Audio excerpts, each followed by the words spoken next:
Have you ever seen someone with sincere zeal trying to climb to the pinnacle of spiritual tranquility, only to find themselves stuck in the mire of their own illusions? Picture two enthusiasts armed with the ancient wisdom and the determination to start a new life.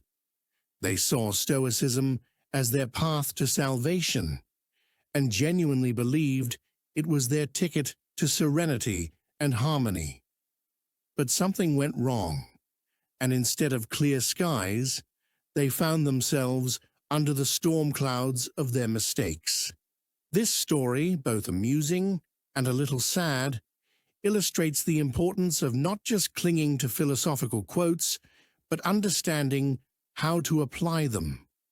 Stoicism, often called salvation or a guiding star, is, in fact, a tool that only works in skillful hands. Anna's tale is a revelation and an invitation to see how our best intentions can sometimes turn into their opposite. It's an invitation to reflect. Do we truly understand ancient philosophy? And how can we apply its wisdom to achieve inner balance instead of making it a source of even greater tension? Now, let's give the floor to Anna. My name is Anna, and I want to share my story. At one point, I thought I had found the path to salvation. I was sure it would make me strong, end my suffering, and help me take control of my life. But now, looking back, I realize it did the opposite. It alienated me from myself. The same thing happened to Daniel, an old acquaintance of mine. Let me start with Daniel. Once he was full of ambition and ideas, but in recent years he seemed crushed under a heavy weight. He worked at the relentless pace of a big city, waking up every morning with a sense of emptiness. He described his life as a never-ending race in circles, feeling like just a cog in a giant machine. Daniel was completely at odds with himself. One day, he stumbled upon a video about Stoicism. You know how it goes. A motivational speaker, a confident voice, promises of inner peace.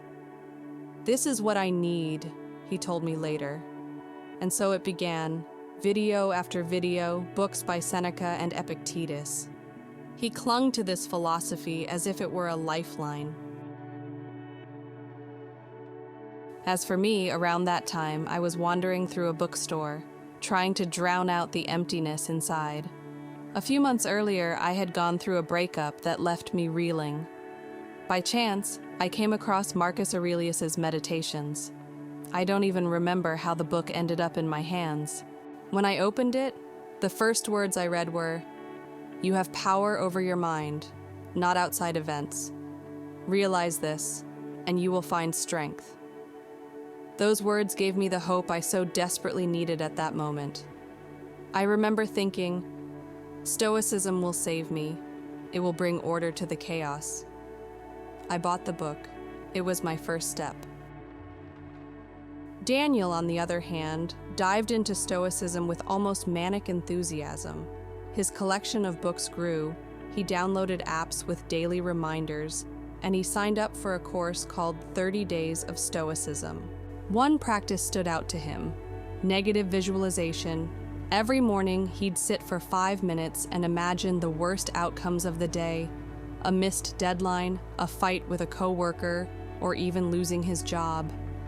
The idea was to emotionally prepare for negative events. In theory, it seemed perfect. In practice, though, Daniel found himself feeling anxious and drained, even as he tried to project calmness outwardly.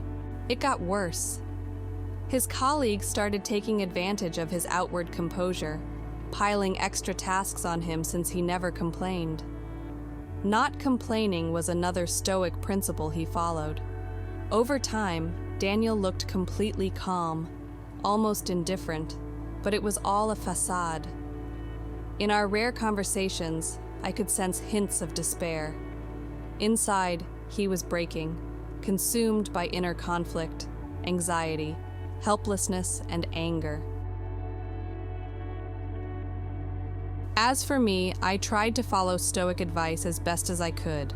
I began keeping a journal, reflecting on my daily actions, and categorizing events into two groups: things within my control, like my reactions, and things beyond my control, like others' opinions. At first, this gave me a sense of strength, but then one day my boss humiliated me in front of everyone for mistakes I supposedly made at work.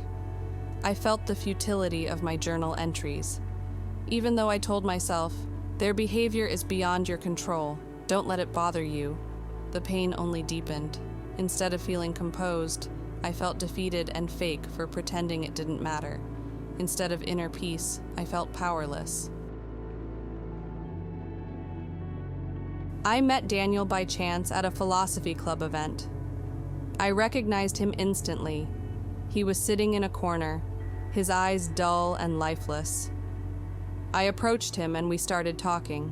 Then he said, "Stoicism. It sounds beautiful in theory, but it doesn't work in real life. We're human. We feel, we react, we suffer." Those words, they cut through me. Suddenly, I realized that this philosophy I had so desperately tried to follow had made me cold, a stranger to others and to myself. I remembered a time when my best friend was sobbing after a breakup. I had said to her, "This is a lesson. It will make you stronger." I thought I was helping her, but her eyes filled with tears, not from comfort, but from disappointment in me. That night, after meeting Daniel, I sat alone, flipping through the pages of my journal. I realized I had been pretending that Stoicism was saving me, pretending I didn't feel pain, pretending I was in control. It was all a lie. "You have power over yourself," I read again. But now those words felt hollow. Stoicism had promised inner peace, but had only given me loneliness. I had tried to act like I didn't feel pain, like everything was under control. But the truth was, I was drifting further away from people and from myself. I closed the journal, placed it on the shelf, and whispered into the silence, "I don't want to live like this. This isn't freedom. This isn't for me."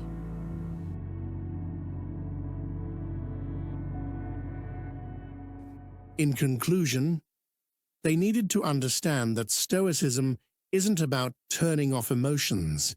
It's about learning to live with them.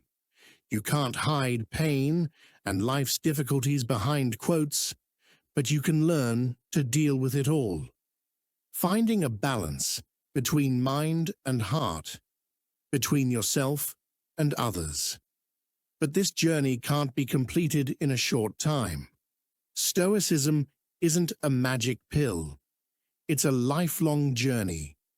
Sometimes difficult, yes, but isn't everything valuable in life hard to attain? Our heroes today have shown just how easy it is to lose your way, even when you genuinely want to change your life for the better. The questions they raise resonate with so many of us. How do you find balance between reason and emotion? How can the philosophy of Stoicism truly help you handle life's challenges without making them even more complicated? These are tough but essential topics, and soon we'll dive deeper into how to apply Stoicism in everyday life so it becomes a reliable source of strength. Stay tuned. There's plenty of exciting and valuable content ahead.